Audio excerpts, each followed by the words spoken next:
Hello guys, welcome sa to ang LTHP mga member LTHP group and then sa LTHP followers. So, nag-request sa to guys na sa ka-followers na mag video vlog daw ko ani guys. So, diretso na to guys. Ako ni siyang i-share about sa mga deposit nga naa sa river or sa kilid sa suba guys. So, unahon na to ni siya guys, kining isa pulse ni siya. So, 3 rock on left treasure nearby. Look inside the rock. Look inside beneath rocks in the water below, behind, and on top of the water pools. So, sa water pools guys, sa top, mapansin niyo agianan sa tubig, unya na dako kaayong bato nga nagumbaw, nagungong, ana na siya ay treasure dia guys. So, muna gitawag og giveaways, deposit nga gamay. And then ang mean niya nga lod ginatanaw ani nga bato nga nasa waterfall sa ibabaw, na ay silbing mata or lookout paingon dito sa ubos guys. So dire din sa ubos makita nato ang X mark diha sa tulo ka big boulder rock. So diha nato siya makita kitag X mark diha sa dakong bato. Kumbaga ang X niya guys is nasa ilalom sa bato, kumbaga gikulob lugar ning bato, pag sign niya gikulob dayon. So beneath sa tunga-tunga ani or sa ilalom niya na diha ang kuan kay behind and on the top, beneath rocks in the water below. So beneath rock, so naa dire ang treasure paubos sa tubig. So muna siya guys ang sa waterfalls, and then dire dayon sa Tinga River. So ang deposit ani guys is wala kay siya masintro gidiha. So pingis siya gamay tungod kay gituyo na siya guys kung naay water flow nga kusog gyud kayo, as in malangkat unya na diha, so mulutaw siya. So sa way nga river, so mo ni siya guys. Ang flow sa river guys kinahanglan ana paingon didto. Ana. So on the right side din siya. Pareho sila sa Tinga River.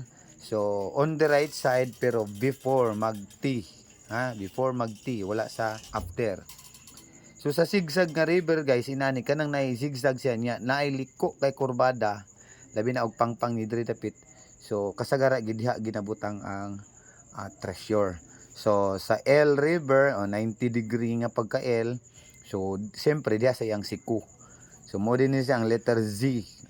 Muna siya guys ang kinahanglan nato nga makuan. So request sa to ang followers.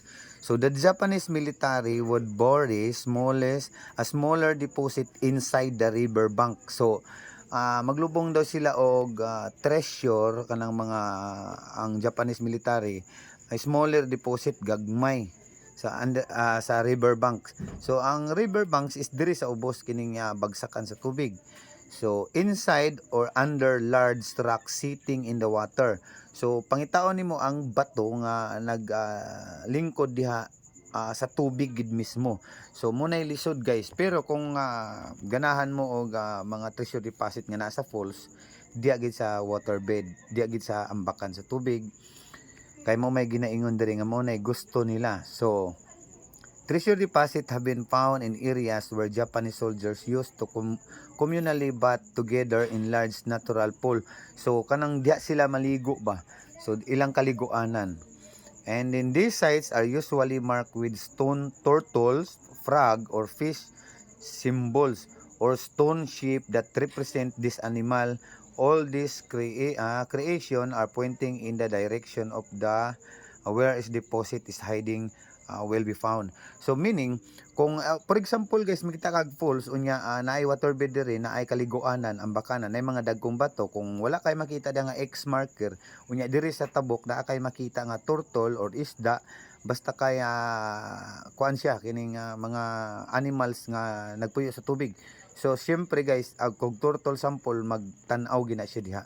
So diha gid sa waterbed. Pero tandaan nga ang giveaway, so ang small deposit is tuwa sa ibabaw guys. Di ba?